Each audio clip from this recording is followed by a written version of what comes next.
केंद्रीय मंत्री प्रतापराव जाधवांच्या नेतृत्वात लोणारात तिरंगा रॅली। रॅली दरम्यान केंद्रीय मंत्री जाधवांनी माजी सैनिकांचा केला सत्कार।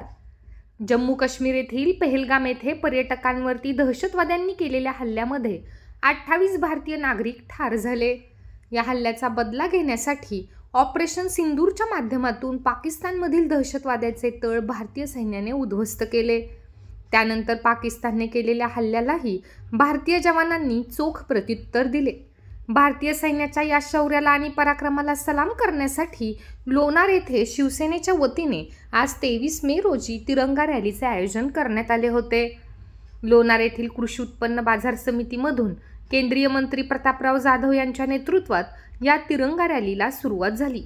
लोणार शहरातील विविध मार्गाने भ्रमण करत रॅलीचा पुन्हा कृषी उत्पन्न बाजार समितीत समारोप झाला। या रॅलीत सहभागी झालेल्या नागरिकांनी भारत माता की जय, वंदे मातरमच्या घोषणा दिल्यात। त्यानंतर केंद्रीय मंत्री प्रतापराव जाधव यांच्या हस्ते माजी सैनिकांचा शाल, श्रीफळ व पुष्पगुच्छ देऊन सत्कार करण्यात आला। या तिरंगा रॅलीमध्ये युवक, नागरिक, शिवसेनेचे पदाधिकारी, कार्यकर्ते मोठ्या संख्येने सहभागी झाले होते।